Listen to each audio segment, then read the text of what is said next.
안녕하세요. 형광펜 성경과 함께하는 성경 공부, 오늘은 사무엘하 12장입니다. 저번 시간에 다윗의 소위가 여호와 보시기에 굉장히 악한 그런 행동을 했었습니다. 이게 뭐였냐면은 우리아 안에 바세바를 뺏는 사건이었죠. 그리고 또 우리아를 죽였는데 할례받지 못했던 암몬 자손들의 칼에 죽이고, 그리고 그 철을 빼앗고 자기의 처로 삼았어요. 이 철을 삼는다는 거는 남의 것을 탐내지 말아라, 그리고 간음하지 말아라, 그런 하나님의 말씀을 어기는 행동이었습니다. 여호와의 말씀을 업신여겼다. 그래서 나보기에 악한 행동을 하였다. 이 악한 행동이 그런 거예요. 우리 계획살인도 했고요. 살인하지 말라, 간음하지 말라 그랬는데 그것들을 다 한 거죠. 도적질하지 말라 그랬는데 도적질까지 다 한 겁니다. 음, 뭐 내쳐져야 마땅해요. 그럼에도 불구하고 하나님께서는 다윗에게 한 번 더 기회를 주셔서 나단을 통해서 깨우치게 하시는 거죠. 한 성에 두 사람이 있는데 하나는 부자고 하나는 가난하니, 그 부자는 양과 소도 많고, 근데 가난한 사람은 아무것도 없어서 자기가 사서 기르는 작은 암양 새끼 하나뿐입니다. 그 암양 새끼는 저와 저의 자식과 함께 자라고 먹는 것은 같이 먹고 저희 잔에서 마시고 저희 품에서 누움으로 저에게는 딸처럼 되었는데, 어떤 행인이 그 부자에게 오매 부자가 자기의 양과 소를 아껴서 자기에게 온 행인을 위해서 잡지 않고 가난한 사람의 양 새끼를 빼앗아다가 자기의 온 사람을 위해서 잡았나이다. 다윗이 그 말을 듣고서 굉장히 분노를 하면서, 야, 여호와의 사심을 가리켜 맹세하노니 이 일을 행한 사람 마땅히 죽을 자다. 저와 불쌍히 여기지 아니하고 이 일을 행했으니 그 양 새끼를 4배나 갚아 주어야 하리라. 그 뺏은 거에 대해서 4배나 갚는 거, 이거 하나님께서 정하신 그런 법들이거든요. 레위기에. 지금까지 하나님의 말씀을 버렸음에도 불구하고 자기가 이런 걸로 판단을 하는 거죠. 이게 왕이 재판장의 역할도 했기 때문에 이런 재판을 해준 거예요. 이거 뺏은 거에 대해서는 4배나 갚아야 되는 건데, 근데 어쨌든 걔는 죽을 사람이다 이런 식으로 말을 한 겁니다. 네가 그 사람이에요. 뭘 하나님의 말씀 아는 것처럼 말하고 있는 게 웃기는 거죠. 왜냐면 하나님의 말씀을 업신여겼는데, 내가 너로 이스라엘 왕을 삼기 위해서 너에게 기름 붓고 사울의 손에서 구원해주고 사울의 것을 다 뺏어서 너에게 주고, 그리고 또 이스라엘 유다 족속을 너에게 맡겼고, 만일 그것이 부족했을 것 같으면은 내가 너에게 이것도 주고 저것도 주었으리라. 그러한데 어째서 네가 여호와의 말씀을 업신여겼냐? 뭐가 부족해서 그러느냐? 나보기에 악한 행동을 했느냐? 네가 칼로 햇사람 우리아를 죽였고, 그리고 암몬 자손의 칼로 그를 죽였다. 그 철을 빼앗아서 너의 철로 삼았다. 네가 나를 업신여겼다. 그렇기 때문에 칼이 너를 영영이 떠나지 아니하리라. 그런데 이 칼이 다윗의 집에 영영이 떠나지 않는 것은 이제 열왕기 상하, 역대 상하를 통해서 계속해서 나오게 됩니다.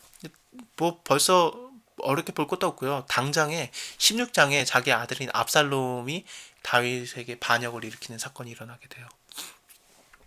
또 내가 너의 집에 재활을 일으키고 내가 너의 처들을 가져다가 이렇게 너의 눈앞에서 다른 사람에게 주리니 그 사람이 너의 처들로 더불어서 백주에 동침하리라. 너는 은밀히 행하였지만 나는 이스라엘 무리 앞 백주에 이 일을 행하리라 하셨나이다. 이것도 16장에서 일어납니다. 압살롬이 다윗의 후처들을 이제 데려다가 모든 사람이 보는 앞에서 동침을 하는 일이 일어나요. 그것도 아이도벨이 그렇게 하라고 시켰거든요. 아이도벨이 천재예요.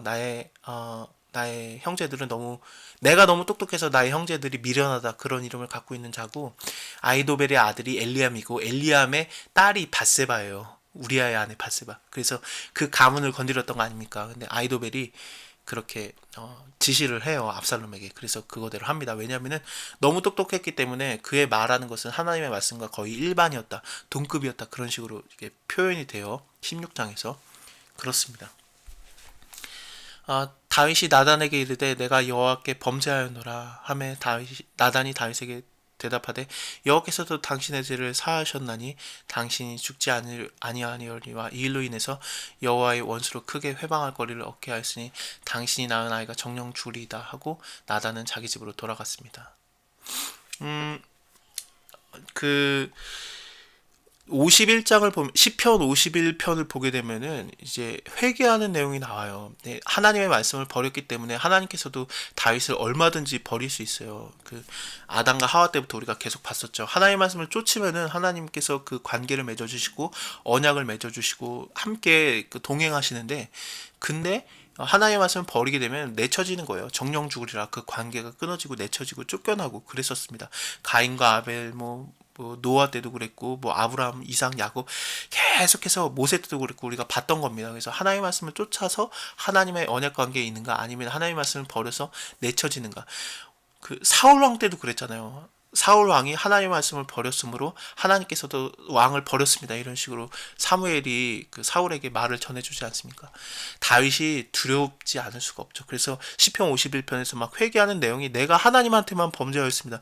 주의 목전에서 내가 악을 행하였습니다.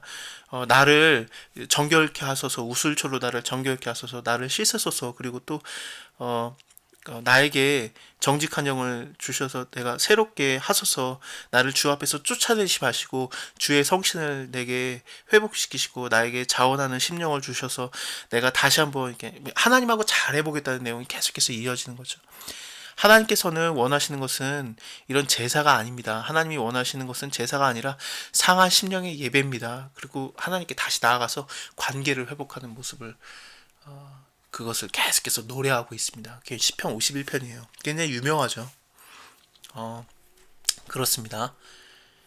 그래요. 진짜로 그런 것 같아요. 성경을 보면은 제가 느끼는 건데, 그 우리가 구원받고 막 그러는 거요.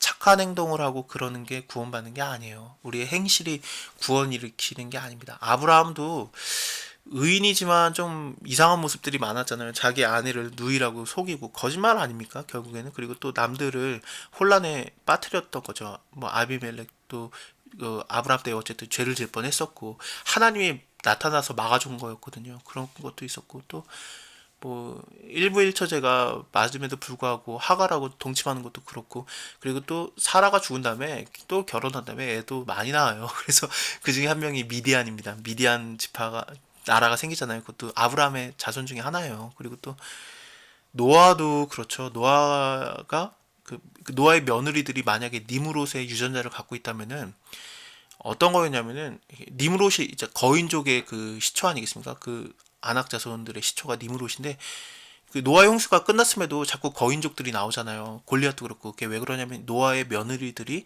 그 니므롯의 유전자를 갖고 있다 그렇게 보거든요. 근데 니므롯은 하나님을 안 믿는 자들과 섞여서 낳은 자식들이기 때문에 창세기를 통해서 보면 그렇습니다. 그래서 그렇게 따지면은 노아가 자기의 아들들이 그 결혼할 때 상관 안 했던 거죠. 뭐 믿는 자랑 결혼하든 믿지 않는 자랑 결혼하든 상관을 안 했던 거였습니다. 지금도 안 그렇잖아요. 너 믿는 자랑 결혼해야 된다. 요즘에 부모님들도 그렇지 않습니까? 근데 그러지 않았던 게 노아였어요. 그리고 그 노아 형수가 끝난 다음에도 포도주 먹고 취해 있던 것도 그렇고 좀 뭔가 다 좀 이상한 게 있잖아요. 어떻게 이런 사람이 의인인가 이런 욥도 그래요. 욥도 하나님께서 이게 증명해 준 얘는 의인이나 그랬는데 나중에 어떻습니까? 자기가 자기의 의로움을 막 얘기하려고 하나님은 의롭지 않다라는 식으로 몰아가는 그런 모습이 있었어요. 그래서 하나님이 직접 나타나서 네 한번 네가 대답해 봐라 그런 식으로 나오는 거 아니겠습니까? 아브라함도 그렇고 노아도 그렇고 욥도 그렇고 뭐 다 그렇습니다. 다윗도 그렇고 이게 죄가 많은데 의인이 없어요. 세상에 의인이 없나니 하나도 없는 겁니다. 이게 신약에서 말하는 대로 의인이 없는 건데 근데 하나님께서 그 관계를 맺어주시고 그 다음에 그 관계를 기억하고 그것을 떠나지 않으려고 하고 이것이 의인의 모습인 거예요. 죄는 어쩔 수 없는 거예요. 인간이 죄인이기 때문에 어쩔 수 없는데 그렇다고 마음대로 죄져도 된다 그게 아니라 죄인이기 때문에 이런 행동들이 나오게 되는데, 근데 그때 하나님께 다시 돌아가는가, 그래서 관계를 회복하는가, 그래서 나를 떠나지 마옵소서 그렇게 기도하는가, 아니면 그냥 뭐, 모르겠다, 사울왕처럼 그렇게 되는가. 이게 판단의 기준인 것 같습니다. 예수님의 말씀을 쫓아서 예수님을 믿고 예수님과의 관계, 그래서 성령 하나님 우리 안에 거하시고 그 관계를 지속시키고 그것을 즐거워하는가 아닌가 그거에서 판가름이 나는 거지. 내가 착한 일을 하는가 그래서 구원받는가 그건 아니에요. 지금도 하나님하고 관계가 없는데 천국 뭐하러 가요? 천국 가는 이유가 하나님하고의 관계가 완전해지기 때문에 우리가 천국 가는 거 아니겠습니까? 근데 뭐 지금도 하나님하고 관계 없으면 천국에 갈 필요가 없죠. 하나님하고 관계가 완성되는 곳이 천국인데 그렇죠. 그렇습니다. 그래서 결국엔 다 관계예요. 아유 할 얘기가 많은데 시간이 많이 갔습니다. 다음에 이어서 봐야 될 것 같네요. 어쨌든 그 나다는 자기 집으로 돌아갔고 여기까지만 보겠습니다. 일단은 이 우리아의 처가 다윗에게 낳아준 아들이 죽어요. 그것에 대해서는 다음 시간에 이어서 보도록 할게요. 감사합니다.